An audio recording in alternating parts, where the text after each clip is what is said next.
From We Run With You, I'm Kathy Wynn. And I'm Rob Alvarez. This is Doing Good. This season, we interview brain aneurysm survivors and caregivers to learn how they are navigating new challenges and finding their own way of doing good. There are more beautiful days again, but that was far from Angie's mind for close to 2 years. Angie Rodriguez shares with us the story of how she had to endure so much unnecessary pain and almost died several times. But after receiving top-notch care at Keck Medicine of USC, she has gained a new lease on life. Angie is coming to us from Southern California, and we are very excited to have her. For selfish reasons, I have been trying to stalk Angie on Instagram, but she doesn't share too much about her life other than her wonderful children that I see on her Instagram page. But once you had DM'd me back in January on our way to preparing for LA Marathon, I just had to get to know you. And we'll let the listeners know in a little bit what commonality we have, other than that we had a brain aneurysm. So thank you very much, Angie, for accepting our invitation to join us today. Maybe I'd like to take it back. Can you tell us what life was like for you before your ruptured brain aneurysm? Sure. Thank you for inviting me. I'm happy to be here. Before I had my aneurysm rupture, I was a preschool teacher for the school district in the city that I live in, which is Paramount in California. And I was very active. I had 4-year-olds in my classroom, and I worked with 2 assistants. I was very energetic, always dancing, running with the kids, singing, dancing. I was always on my knees or sitting on the floor to kind of get their. The one problem I have is word finding, Mm. and I Yeah, would sit with them to get to be at their at their level. level. Thank you. Yeah. At their level, and I use a lot of gestures to kind of like give you an idea of what I'm trying to say. Those are one of my deficits. I was very always happy and outgoing. I got along very well with my coworkers. I was at the center, or I had been at the center for, I would say back then, it probably was 24, 25 years Oh, wow. working Mhm. for the district in the preschool setting. And Oh, wow. little, Teaching preschool the whole time? Wow, yes, that's yes, amazing. since Yeah, I they can be a started, handful. Yeah, you are a saint. you know what? I was, I'm going to say I was very patient. I loved working with the children. It was just something in me that I loved seeing them grow, um, seeing them learn and develop, for uh, for grade school, the Yeah. beginning of grade school, and it all changed from what I used to be to what I am now. Mm. So, can you take us to the day of your aneurysm rupture? Where were you? What were you doing? Who were you with? And it was in 2019, correct? Yes, it was 2019. Can I take you a little bit more back? Oh, sure. Sure. Yeah. You take as Um, far back as you want. um, I would say while working in the classroom, I noticed a lot of little changes Mm. um, on myself when working with the children. Just like I noticed it, my coworkers noticed it. Um, in fall of 2018, I began not to feel like myself. Um, I started having problems with my vision. Mm. Um, I wasn't sure if it was just me getting tired or my eyes getting tired and strained by the computer because I was always on the computer. Um, I got my eyes checked. I started wearing glasses. Um, it was getting used to them because I had never worn glasses, Mhm. only, just for the computer, but not necessarily to see. Um, for my vision, I began to get lightheaded, off and on. It wasn't like consistently, it was off and on. But I didn't think anything of it. I was still, run and play and sing and dance, hop, and I was just very active with the kids. Um, but in the middle of fall of 2018, uh, I started noticing a little bit more of headaches. I started getting like Oh, mild headaches, and I wasn't the type that would get headaches. I would get headaches just very randomly, but not um, to where it was alarming for me. Um, but I continued working. I was all into the holidays at that time because it was Halloween, then came Thanksgiving and Christmas, and I always like to go overboard with the kids with all these decorations and arts and crafts. Um, so we left for winter break in December, and when we got back from winter break in January, um, I remember that there was a staff meeting that we had um, with all my other coworkers, and I noticed that I still wasn't feeling well, but I didn't really say much. I didn't share nothing with anyone. Um, but I noticed that after that staff meeting was over, um, I started getting lightheaded again, and didn't think anything of it. I just thought, okay, you know what, maybe I'm getting tired. Um, Usually around that time is when the flu season is at its high peak. So I thought, okay, maybe I'm, getting sick or something like that. Um, so here came that we came back from that winter break, came back to the children. And I remember that the month of January was my last month working, uh, the whole straight of the month. Um, I started getting more headaches.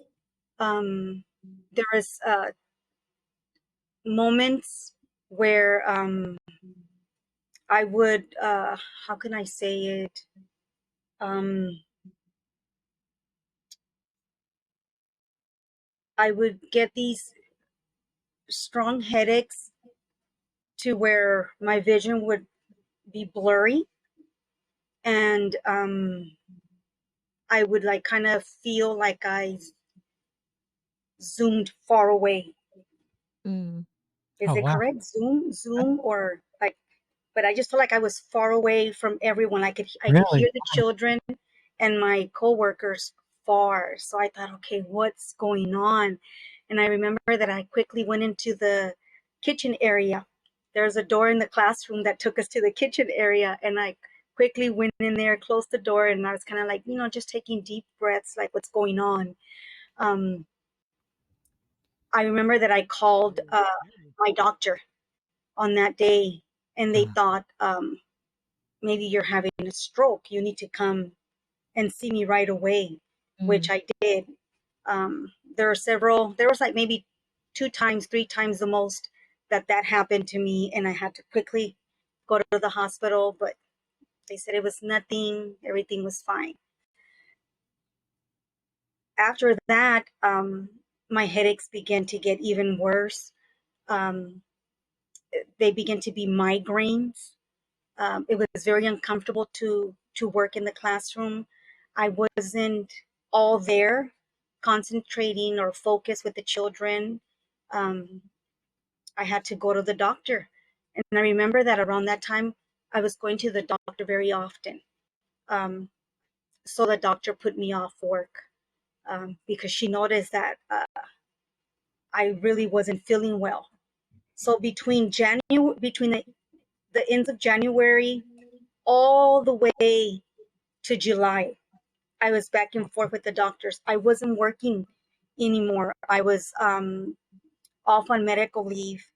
And when teachers go off on medical leave, we tend to use our sick days. Um, we don't get vacation because I was only a 10-month employee. So our vacation is during the summer. Oh. Yeah. But I was off and on to the doctors. They were trying to figure out what was going on. Um, by the time it hit August, um, I had my mother-in-law who passed away around that time. She was already ill, and uh, it really affected me when she passed away.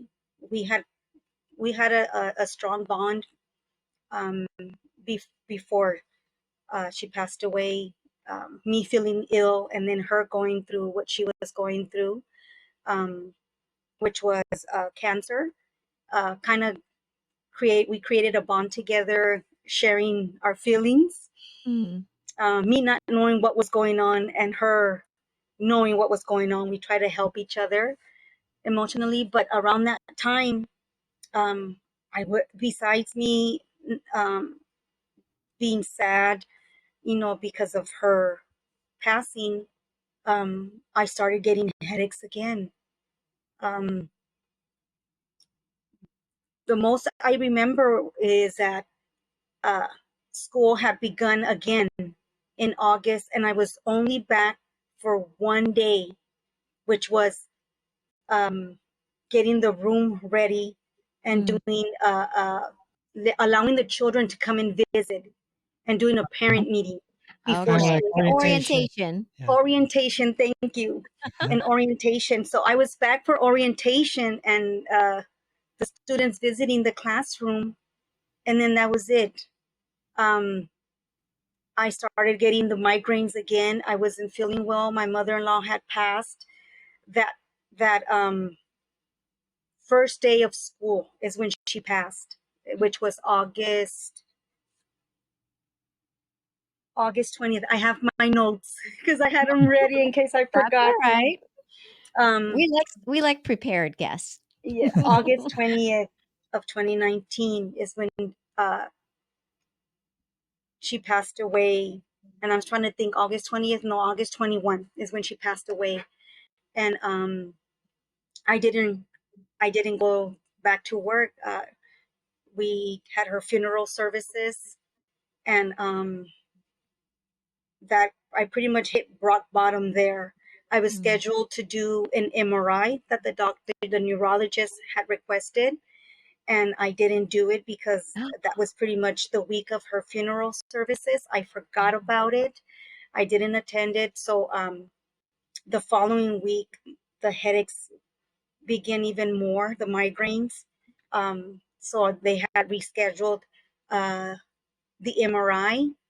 I remember that I had the MRI 2 weeks after her passing, and I was still seeing my primary doctor. And at that time, I had a rheumatologist because they were trying to see if I was developing autoimmune, because there was other things occurring besides the headaches. And in September, when I was diagnosed with lupus, SLE lupus, um, that same week I had an appointment with the neurologist, or not with the neurologist. Let me think back. I think it was the neurologist that called me. I remember during our dinner time and said, everything looks fine in there. you're probably just developing migraines. You're taking medication for it already, but there's a little concern. Um, the the ones who take the MRIs, Mm-hmm. Mhm. when they read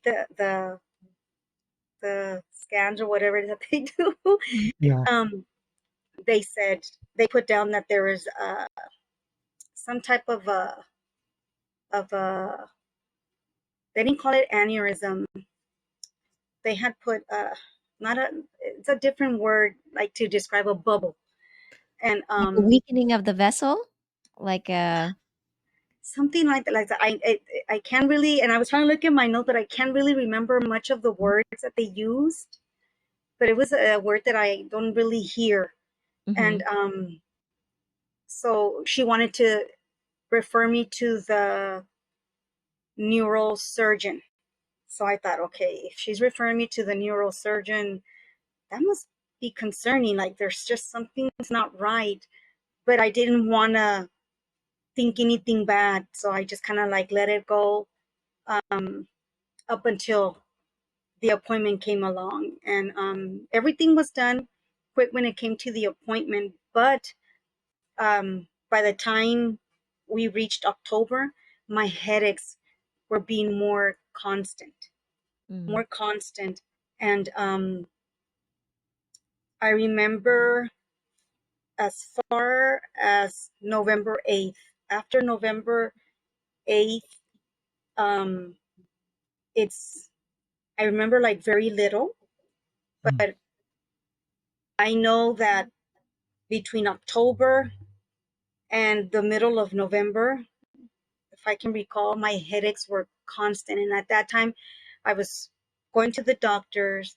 I was taking my daughter to school. She was in college, and I was driving with headaches. And I would try telling them, like, these headaches don't seem normal. Like I could feel on my right side that there was like a poke in the back of my eye. Like by the time the headaches would come along, it was only on one side, but I could feel that pressure on my eye. And it just didn't feel like a normal headache. And I would tell them, but to them, headaches was not a part of the aneurysm. I remember going twice to the hospital because of the bad headache and me just not feeling well. And twice I was sent back home. I was told that I was just scaring myself, Oh my that God. I needed to stop. I needed to relax. The headaches that I was getting had nothing to do with the aneurysm. Oh my God. I just needed to go back and see my neurologist. And I remember that I did. I went back and saw my neurologist, and the neurologist also scolded me, like, you're just scaring yourself. You need to relax. Oh my God. I'm going to give you, continue your medication, and I'm going to have you go and reach to the neurosurgeon and just let him know what's going on. But I can assure you it has nothing to do with the aneurysm.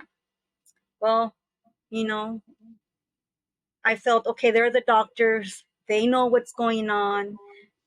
Even though I knew that something was just not right, I remember that I emailed the neurosurgeon um, over at Kaiser, and he was in close by. It was a drive to go see him, so I emailed him and I told him I am now having headaches every day.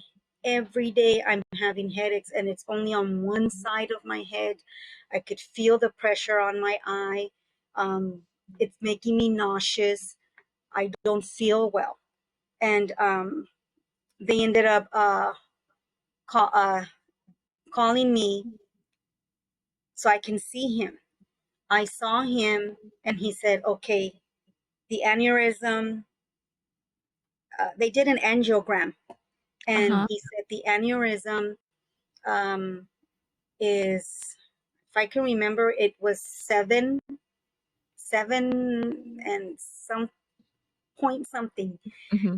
And he said it's kind of it has a weird shape because there's like a neck. a neck. He called it differently, but I remember that to describe it to me, they used the word neck. Mm. He said, Uh-huh. you're going to need surgery to remove it, but easiest way. And so they told me my both options. I can do it. Um, I forgot when they go through the artery, I believe. Okay. I forgot Like what Yeah, the that. femoral artery, like they. Okay. Uh-huh. yeah, I forget the term also. So, um, It's I know it's they do a craniotomy, or that's the There's like one a word that I stent, just yeah, coil, well, it's yeah, coil coiling. coil, So they coiling. do Okay, coil. coiling. I could have coiling or craniotomy. So I said, Mm-hmm. so they said coiling, it'll take care of it there and then.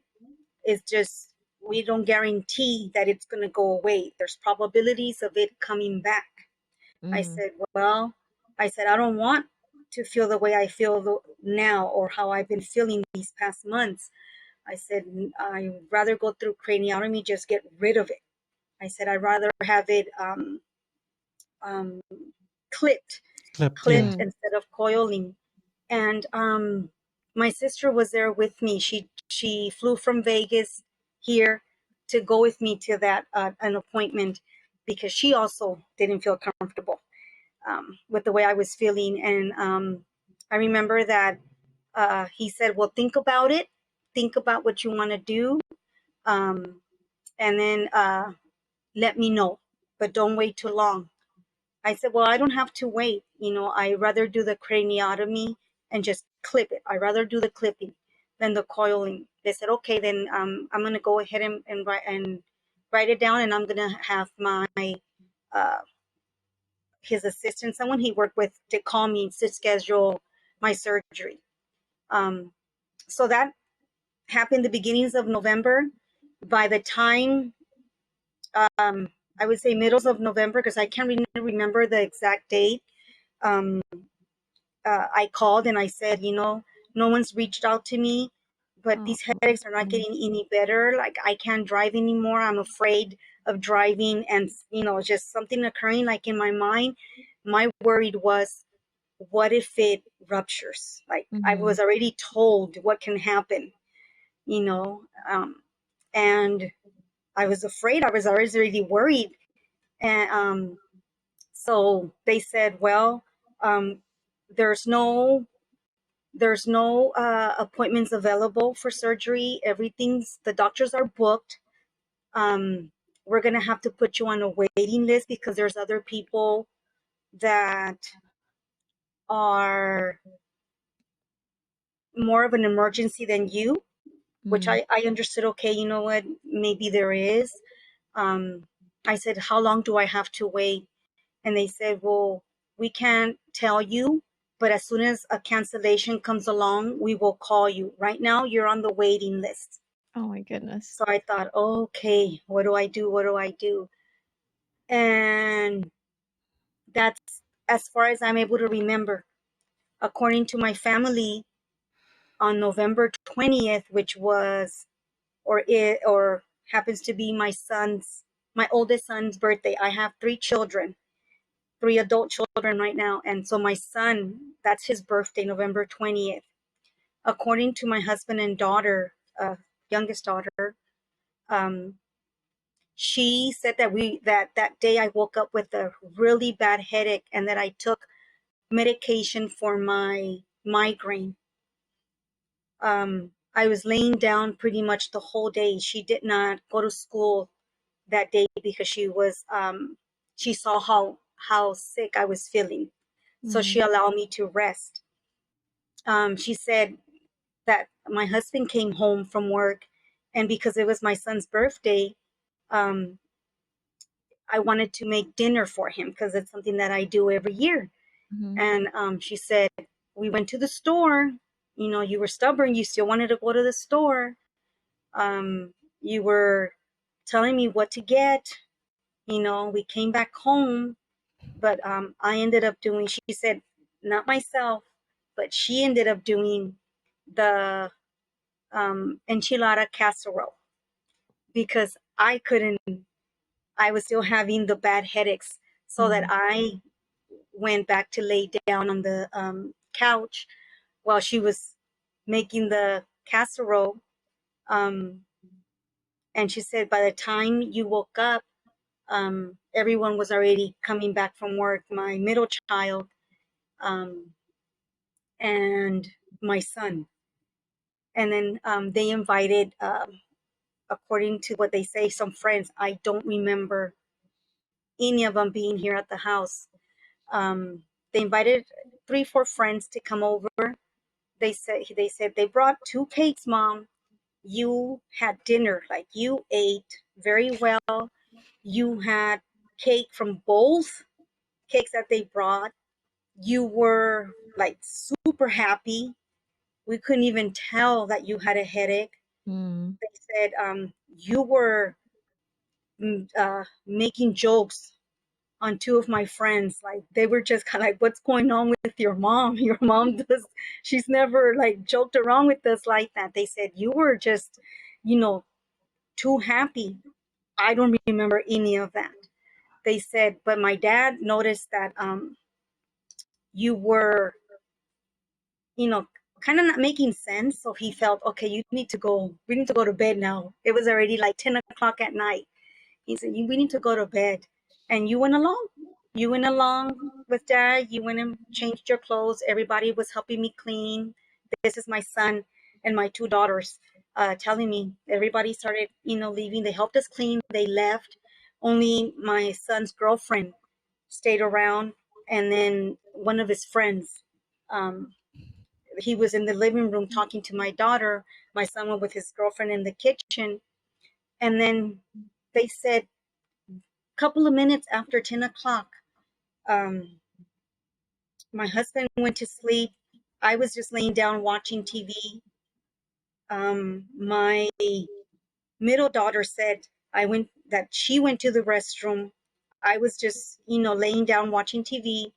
My youngest one went to her bedroom, closed the door, and that one friend of my son had left. Uh, he was with his girlfriend. And then suddenly my middle child who was in the restroom said, when you were calling our name, that you were calling our name like very low. Mm. And then all of a sudden they just heard um, a loud thump on the floor. When she came out, she saw me on the floor facing down. And my other daughter opened the door and she saw the same thing. So they started screaming. They said it was a very scary moment to them um, when they saw me laying on the floor. They woke up my husband. He came out. They said it was such a scary thing that they saw of how I was uh, throwing up. They said, you were just, so much stuff was happening at that moment that they called 911. But they said, when we saw you there, we quickly thought, it's her aneurysm. It's her aneurysm. They called 911 and they told them, that what had happened. And they said, she has an aneurysm. I think it ruptured. I think it ruptured. They said that the operator for the 911 um, kept talking and talking, didn't want to listen to them, what they were saying. So my son's girlfriend called 911 from her phone. And so they started telling them, you know what, we really need an ambulance. I think this is what's going on with her. And so they sent the ambulance. So they said when the ambulance arrived, they went ahead and listened to what they were saying, but they were also considering other things. And uh, they said they didn't really want to share too much of that day.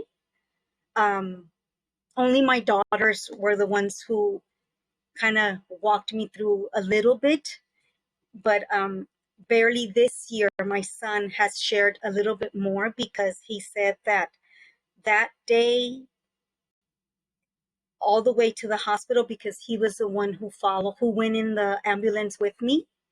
He said, I was traumatized. Mm. I never thought I would see what we see on TV happening to you in the ambulance. He said, when I heard them say, she's gone, I quickly turned back because he was in the front of the ambulance. I turned back to see um, what, I forgot what their paramedics, I was going to say, what's their name? Paramedic. One of the paramedics started, um, he Like gave you CPR. CPR? CPR, Mm-hmm. CPR, and he said he stabbed your chest with a long needle and started doing CPR on you, and you a lot of Food? was coming out from my mouth. He said, "Mom, it was scary," and so they tried to drive fast as they could. Um, when we got to the hospital, the closest trauma center, um, they said they quickly took you in. We weren't able to go in there, but only dad. Um, according to my husband, they had to do CPR once again when I arrived at the hospital. And they told him, you know what, we're going to have to put her in to where I'm, Like And intubated, induced, like like induced intubated. coma or yes, intubated? something like that. Yes. To kind of, uh, because they had done a CAT scan and they did see that it was the aneurysm that had ruptured. There was a Wow.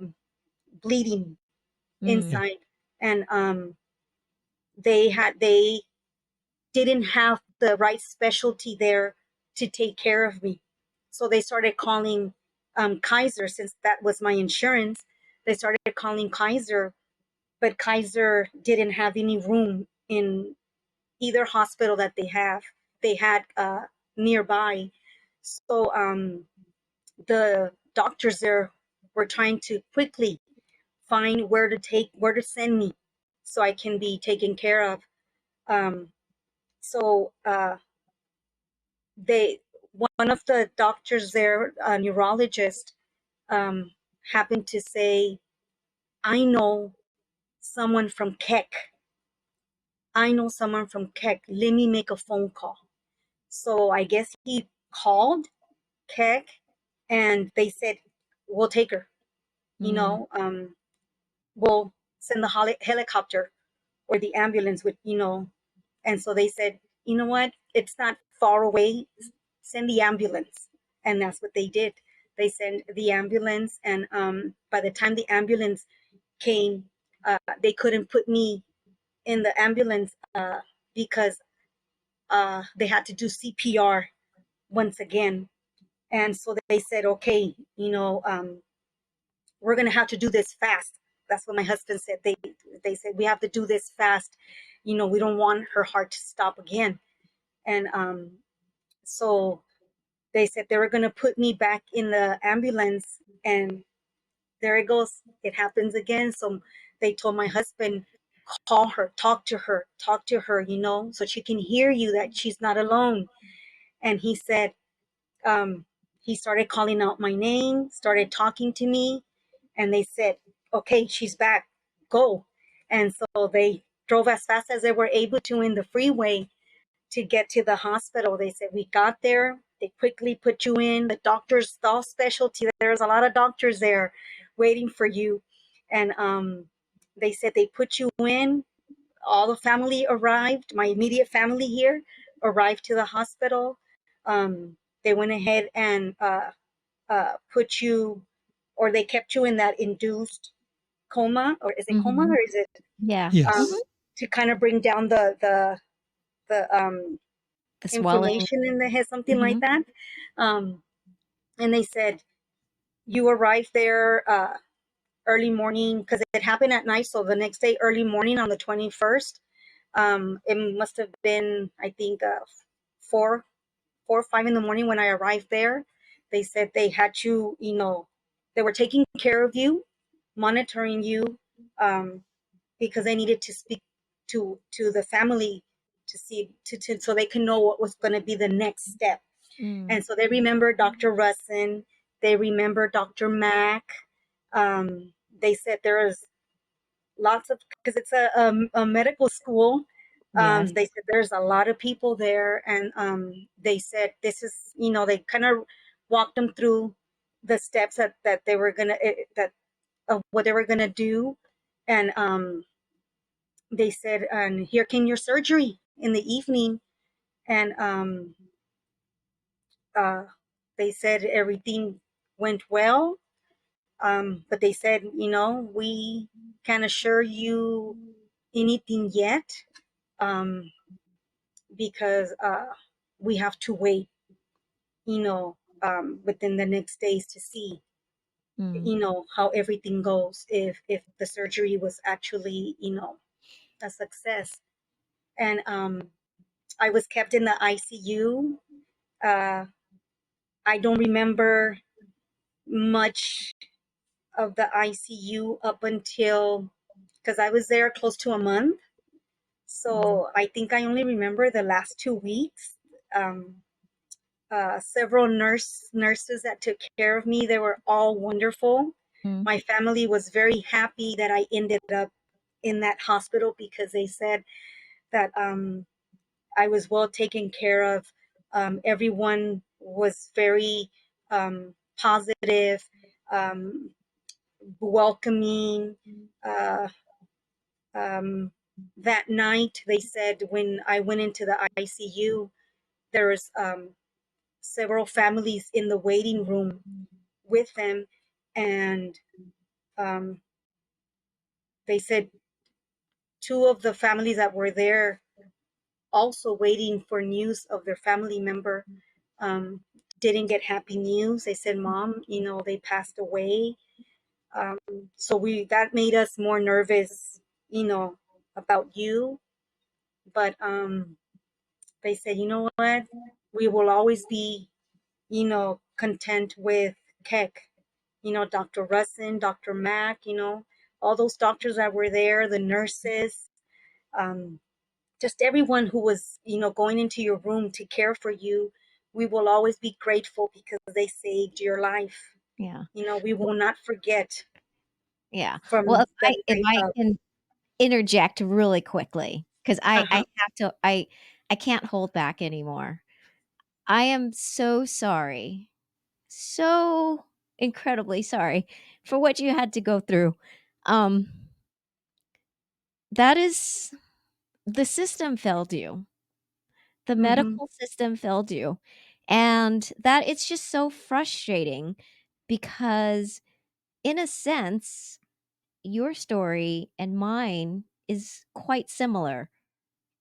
Although, I mean, I didn't have to endure all of the headaches and the migraine and having to insist to the medical professionals that this is not right. I mean, you had all the signs of Mm-hmm. an aneurysm, headaches, blurry vision right in the back of the eye.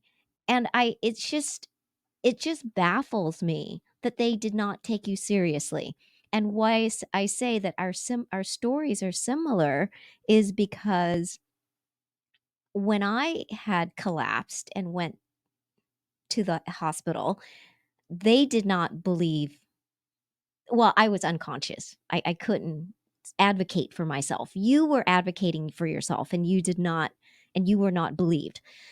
My husband, thank God, he fought for me. But it's just so frustrating to hear the tremendous unnecessary um pain that you had to endure. And I can only imagine, of course, your son seeing you um gone, or possibly, or was told that you were gone.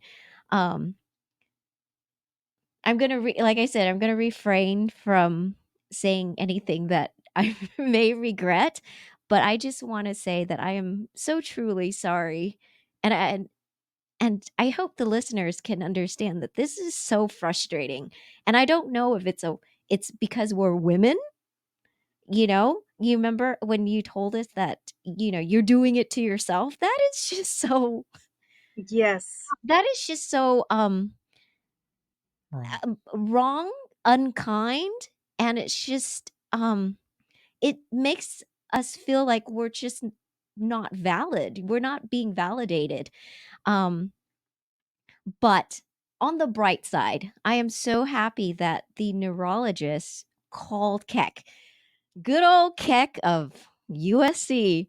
And Yes. listeners, what we have in common, other than the fact that you and I both had a ruptured aneurysm, is we do have, you and I truly, and I will back anybody that had an experience or had treatment at Keck, is they truly are 110% the best medical team. They are, when I left, they were my angels. They were my angels, and I am so grateful that you were able to be sent to Keck. Yes. That was, if anything, if we're gonna call it a silver lining, that is the silver lining, is that you got to go to Keck, and you and I share two of the best neurosurgeon, Dr. Jonathan Russin and Dr. William Mack.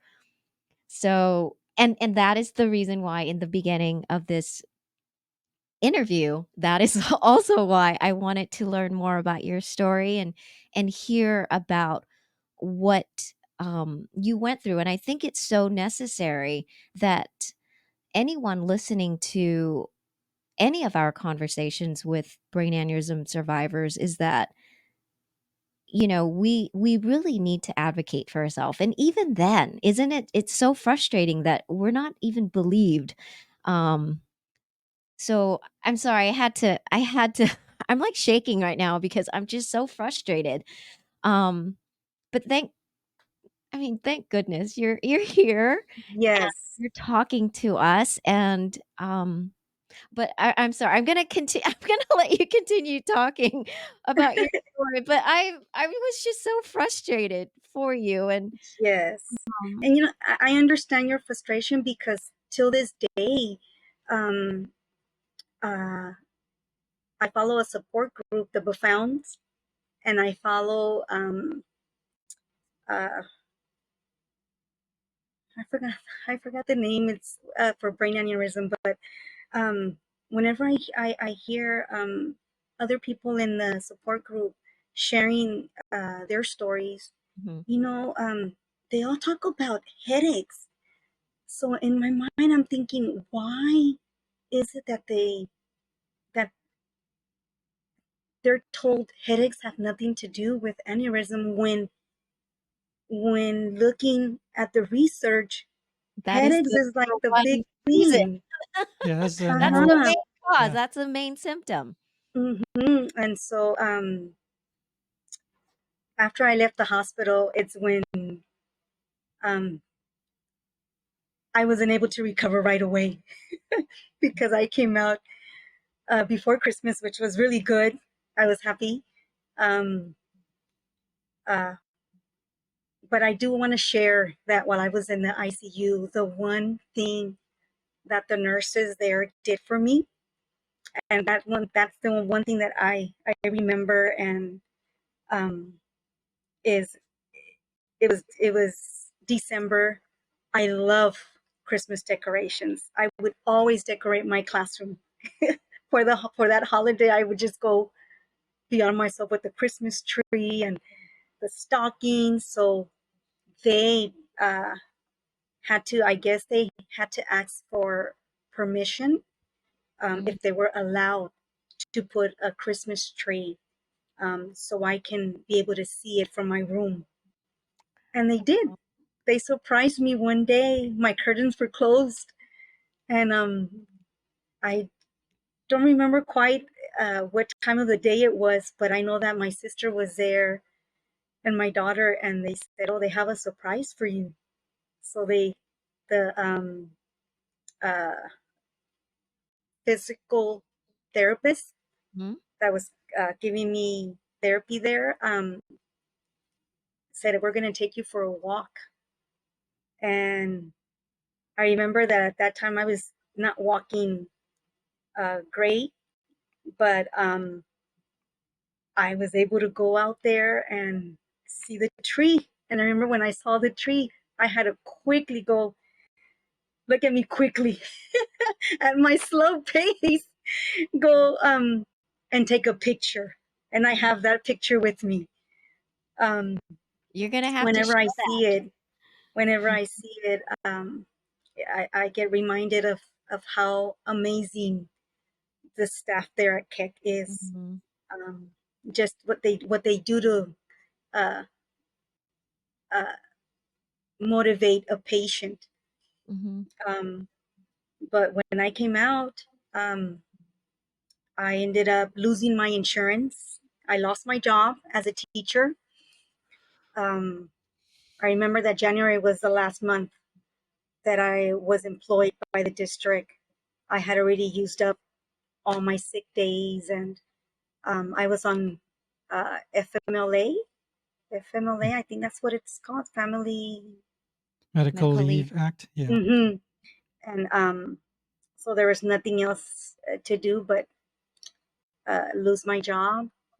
Um, I lost my insurance, medical insurance, and so I had to quickly find a way to get uh, an insurance that I could stay at Keck. I did not want to go back to Kaiser. I did not want to go anywhere else but Keck. I wanted to keep um, Dr. Rustin to continue evaluating me. I wanted to keep the neurologist I had, and um, I wanted to keep the doctors I had already established during my stay at the hospital. And so um, I did.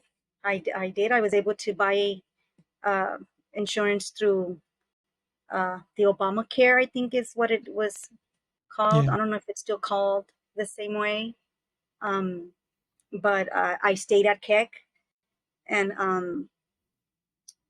but there wasn't much to do because that's when COVID Mm-hmm. began, and then they went on that lockdown here, and um, I wasn't able to see the doctors anymore. It was all virtual on the phone. I couldn't get PT, uh, physical therapy. I couldn't do occupational therapy. I couldn't start my speech therapy. Um, everything was just prolonged because of COVID. Actually, in March of 2020, um, I ended up going back to the hospital to have surgery for my gallbladder. Oh So no. during my stay at Keck, they realized that, or they didn't realize, but they told me that it appeared that I had gallstones, which I didn't even know. There's no way that in my mind that I thought I had gallstones, and it happened to overact in March, and that was when COVID was like uh, growing, and we were already on lockdown. Only patients were allowed to be at the hospital, no family members, nothing. So I remember that I was dropped off by my husband because I was in severe pain, and um, well, I ended up staying at Long Beach Memorial, Mm-hmm. and uh, they did my surgery there. But they also realized that I was walking with the walker and not so fast. I was still, off balance, so that they had to like uh, ask what had happened. I made sure I had everything on my phone, like everything that Keck did. I copied it on my phone, or kind of copy paste. Yeah, Yeah. So That's smart. I had to show it to them so that way they knew that I had just been released. 2 months, 3 months from Keck, and um, so the neurologist there um, referred me to their stroke rehab rehabilitation, Mm-hmm. Oh. and that was how I was able to begin that same year in June, ends of May, beginnings of June, my PT. Mm. And so I started in to go there in June, and it was like off and on because they would see patients and then they had to close down depending how bad COVID was. And I would try to with my family do some of the exercises here at home. Um, it took a while, but from a walker, I was on a wheelchair to a walker, from the walker to the cane, and that's what I'm using right now, the cane, um, because there's still some off balance, but I've recuperated tremendously. The only thing that I have as deficits is I have mild aphasia. Um, they call it um, I forgot the first name of the aphasia, but it's just the word findings, and I think Mhm. I've been doing really good with talking to you both. Yeah, I think you're Yeah. doing Um, amazing. uh, um, I have my notes right here, but it's been helping me. Um, uh, my walking has gone better. I my own to encourage myself because I'm not gonna lie. I went through different emotions.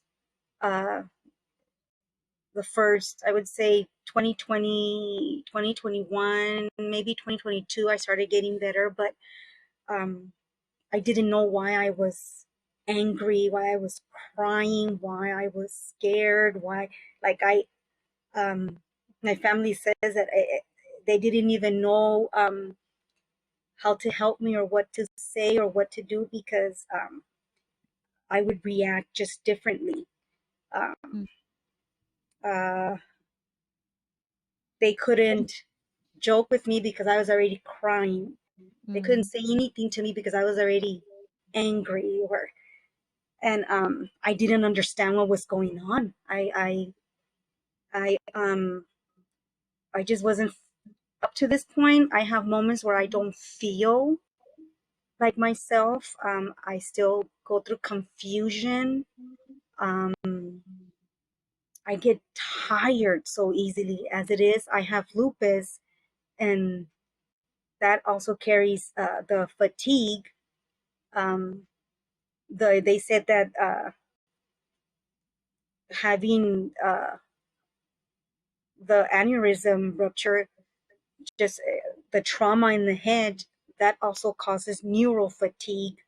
mm. So I would just tell myself like I'm just a mess. Everything just like kind of bombarded me, and uh, but I'm still to this point in speech. I still get speech therapy. Um, I'm getting um, it's occupational therapy, but cognitive Mm, for mhm, Yes. cognitive mhm. Mm. that Keck they offer, and so um, thanks to them is what's helping me get better each and every day. Um, and the doctors that I have, which are many, I think I said the first these past 2 3 years, I think it's 3 years. Um, I am at Keck. I was at Keck almost 3 times a week. 3 times a week. I know my way around there. Um, but I have to tell you that I can't recall when was the first time I messaged you, but It was in January of this year. was it? I don't know why Mm. I'm thinking last year, but I think you happened to how do you say you tag in your Instagram, Yes. Dr. Mhm. Russin and Dr. Mac, Yes. and that's how I started following you because I said, wow, it caught me the attention, Dr. Russ and Dr. Mac. And I started reading your story. And by reading your story and uh, being able to read some of the others, I thought, oh my God, there's more people out there nearby, because I thought you were from here up until I noticed you were from the East Coast. And Yeah. I said, oh my God, like maybe I can try and see if I can communicate, because that's my problem. Um, Before my aneurysm rupture, I wasn't afraid of talking to people and going out there. I was very sociable. Like my husband said that was the one thing he sometimes had to stop me, because I was just so sociable with everyone. Like I would just socialize with everyone. But now, Me, that's now me. That's him. He's like, "All right, let's go. Let's move it along." I would go to the store and people are saying hi to me because they recognize me from the classroom. Oh. But now um, I socialize to a certain limit. I'm not too confident on my with myself. Like I feel, um, I think because I'm talking to you both and I can relate with you, Kathy, Mhm. that there's no one else.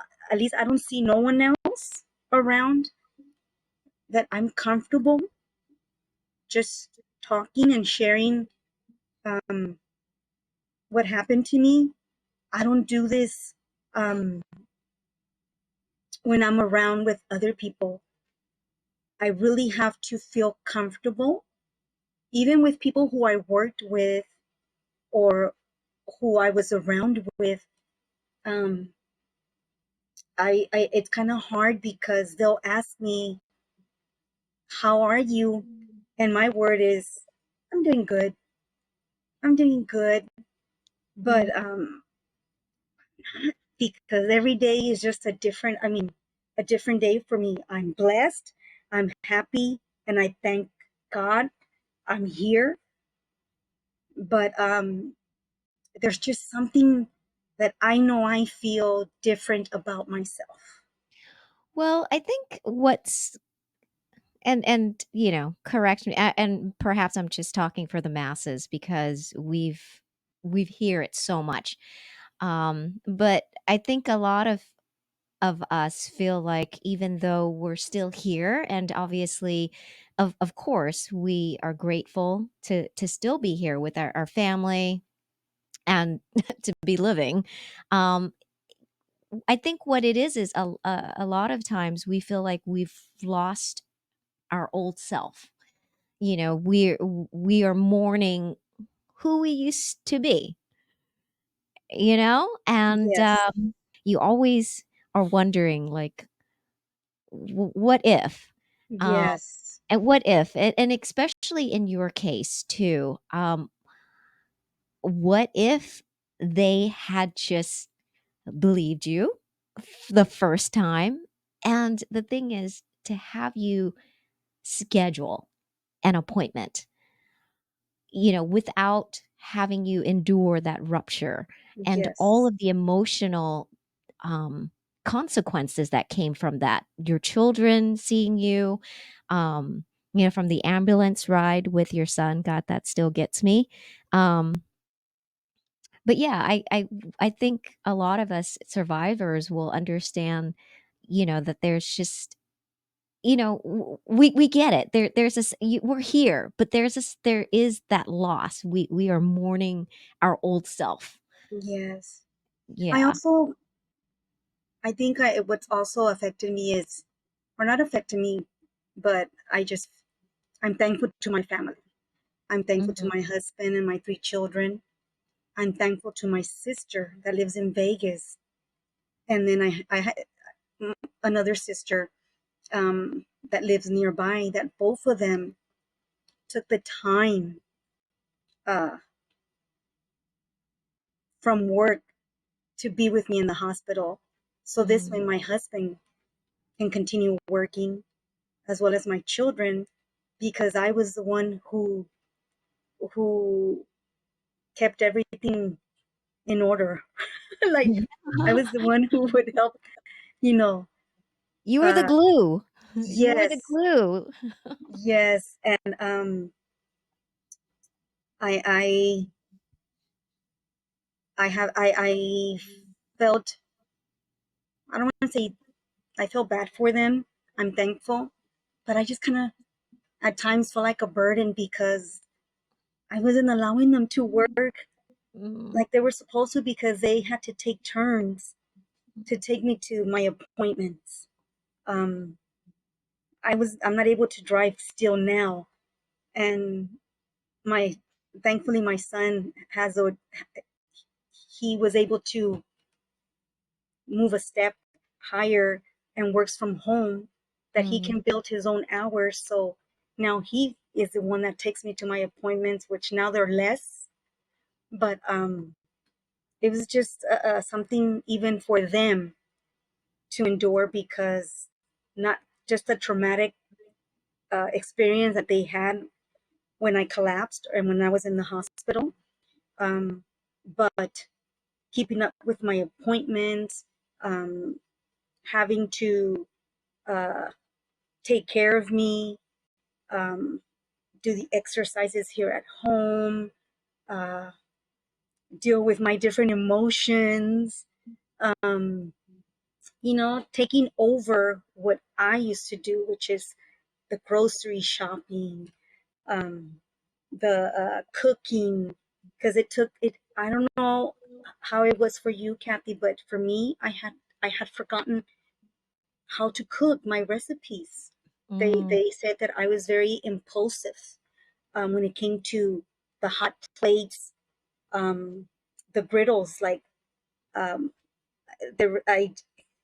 I wouldn't think first before touching something. It's like Okay.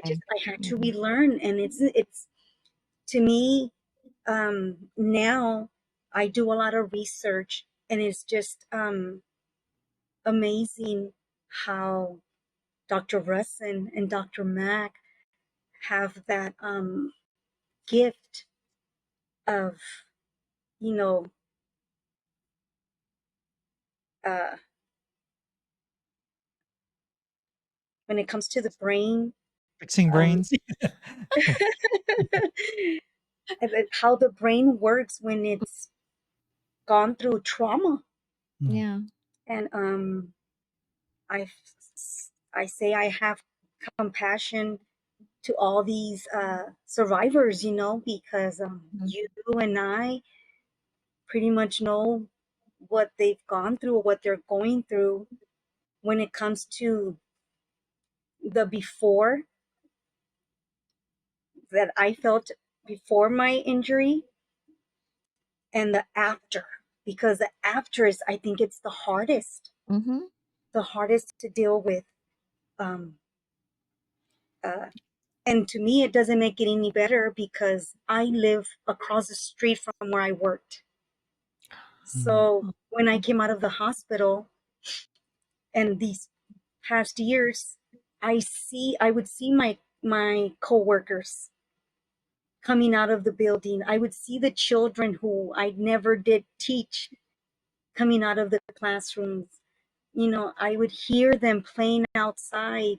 I would hear the whistles, I would hear them singing, and I really had a hard time with it, um, accepting the idea that I wasn't there anymore, Mm. and that I don't know if I would ever go back to teaching, because the loud Mm. sounds, the loud noise Mhm. affects me.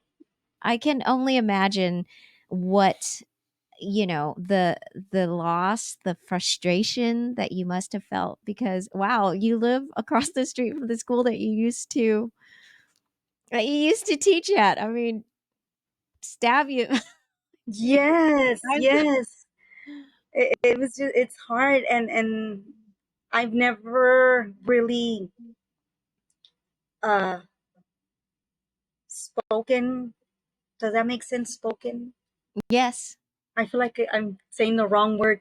I haven't talked to any of how I feel when I Mm. see them talking and laughing, that I wish I was still there. But then a part of me is like, okay, I'm not going to open the door, and I'm not going to let them see that I'm looking at them through the door. I'm just going to move a little bit more over, but I can still see them, you know. Um, I think this is the first uh, year that it's getting somewhat better. That I can now see them and not it not hurt me anymore the way it did before, because the first year was all I would do is cry when I would see them. I would just cry. And now it's kind of like, okay, you know what? I need to be happy that I can see them. I'm Mm, here, I can see them. I'm not there, but I can I can see them, coming out. I can see them leaving. I did made a comment to one of my coworkers and said, "Hey, you guys have all changed your cars. I don't recognize no cars anymore." I said, "I knew who was working by the cars." I said, "You guys did me wrong." But I think I can say this year has been a better year for me, and I That's think little by great. little, it'll probably it will get better. Um, but I can say that you and the other ladies, your husband, the doctors, your page we run, With you. We um, run with you. Mhm. is a big We are here motivation. for you. Is a big motivation for me. I said I want to see myself one day able to join that marathon. One thing that I would love to challenge you, Angie, is to go out and maybe not even go out, but perhaps just share more about what you went through, because I can guarantee you there are unfortunately so many others that are going through exactly what you are going through. And for them to see that, oh my gosh, Angie, like, she wasn't believed, she coded several times, and here she is. She's talking, she's sharing about, what happened to her, and her feelings, and you're being so honest about it. We have to be vulnerable about how we feel, because I mean, we're human. And it's Yes, okay to feel like this sucks and why did it happen to me? But we have to be able to get through it. And I think the best part is to just continue to, you know, share your story, and make Dr. Russin and Dr. Mac proud by you showing that you're thriving by, continuing to go over these hurdles. There's always going to be hiccups. It's a recovery for us every single day, you know. yes, thank Um, you. but Angie, I'm hoping that by the end of this year, it's going to be Angie 2.0, and you're going to come back to us and talk to us and say, "Oh my gosh, Kathy, I came out there and with my cane and all, and I said hello to everyone." And challenge yourself to just be a little bit more vulnerable and go out there and share yourself. Um, because I didn't think that this conversation was going to happen, and I'm really grateful that you took the time to share and be so vulnerable with us. When you asked if I wanted to um, participate in your podcast, um, I really thought about it. I really thought of. You notice that I took a while to answer yes. I was like, "Knock, knock, are you still there?" I took a while, but I thought, okay, well, maybe this will be the first that I can uh, say my story, and then I can share if I'm able to um, with my family and friends, because even with family, I don't really share much, because I'm not out much. Um, that maybe now they can understand that I'm trying little by little. I'm trying, not that I forget. I thought maybe this will be a way for them to hear what I went through and what I'm going through, that they'll be able to understand me a little bit more. Yeah. Well, I think sharing your story and how you're feeling really is important.